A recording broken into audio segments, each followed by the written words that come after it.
Assalamualaikum warahmatullahi wabarakatuh. Apa kabar semuanya? Semoga tetap dalam keadaan sehat dan semangat dalam belajar. Bertemu lagi dalam layanan bimbingan dan konseling bersama Ibu. Hari ini kita akan membahas mengenai pentingnya asertif. Siapkan diri kalian dengan penuh semangat untuk mengikuti kegiatan layanan pada hari ini. Kemudian yang selanjutnya yaitu tujuan daripada layanan BK pada hari ini, yaitu agar kita semua dapat memahami pengertian dari asertif. Kemudian yang selanjutnya agar kita bisa memahami ciri-ciri dari perilaku asertif. Dan yang terakhir agar kita bisa menerapkan asertif dalam kehidupan kita sehari-hari.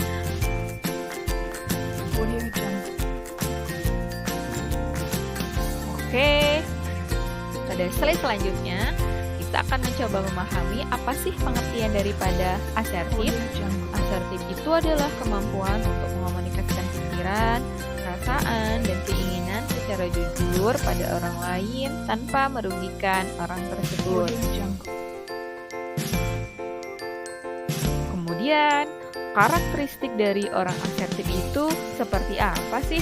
Yang pertama, yang harus kita perhatikan yaitu orang tersebut mampu dan terbiasa mengekspresikan pikiran dan perasaan pada orang lain. Kemudian di poin yang selanjutnya yaitu meminta pertolongan pada orang lain pada saat membutuhkan pertolongan. Kemudian yang selanjutnya di poin ketiga yaitu sering bertanya pada orang lain pada saat ketika bingung. Kemudian yang poin keempat yaitu pada saat kita berbeda pendapat dengan orang lain, kita mampu mengungkapkan pendapat kita secara jujur dan terbuka, tapi tidak menyakiti orang lain. Luar biasa sekali ya. Kemudian yang selanjutnya yaitu di poin yang kelima, dapat memandang wajah orang yang diajak bicara pada saat ketika berbicara. Dan yang terakhir yaitu pada saat tidak ingin melakukan suatu pekerjaan, kita mampu berkata tidak, tapi lagi-lagi orang asertif itu adalah tidak menyakiti orang lain, ya.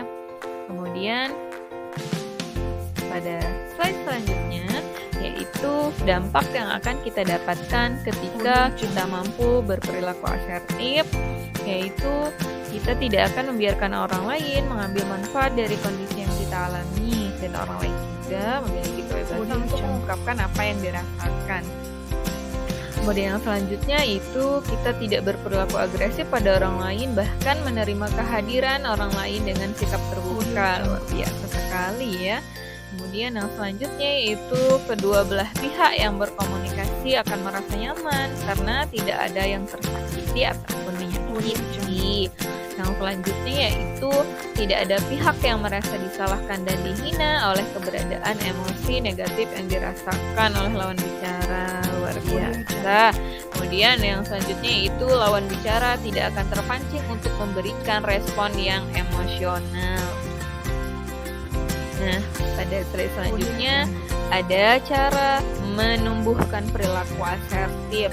Pertama yaitu berusaha untuk membiasakan untuk berbicara dengan rasa percaya diri. Kemudian di poin yang selanjutnya itu berusaha untuk mengekspresikan pikiran dan perasaan kepada orang lain secara jelas. Dan ketika kita sedang berbicara kepada orang lain, harus bisa memandang wajah orang yang kita ajak bicara tersebut ya.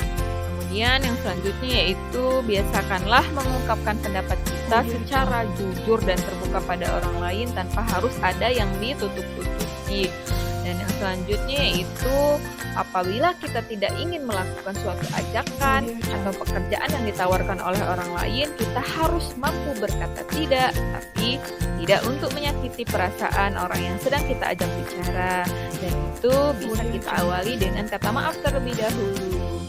Nah, kemudian yang terakhir yaitu harus bisa merespon emosi yang kita rasakan sendiri itu secara sehat untuk menghindari yang namanya perilaku agresif, yang pada akhirnya perilaku agresif itu akan mendatangkan kerugian untuk diri kita dan orang lain, dan ini harus dihindari. Dan caranya itu dengan berperilaku yang asertif. Nah, selanjutnya, Audio Jungle. yaitu ada 2 pertanyaan dari Ibu. Apa sih yang kamu sukai dari kegiatan ini? Dan apa yang kamu pelajari tentang materi hari ini? Tolong dijawab dengan jujur ya. Nah, kemudian kita berada pada penghujung materi. Ibu ucapkan terima kasih kepada kalian semua karena sudah mendengarkan dan mengikuti kegiatan layanan ini dengan baik. Semoga dapat mendatangkan manfaat untuk kita semua. Mungkin itu saja yang dapat Ibu sampaikan. Ibu akhiri. Wassalamualaikum warahmatullahi wabarakatuh.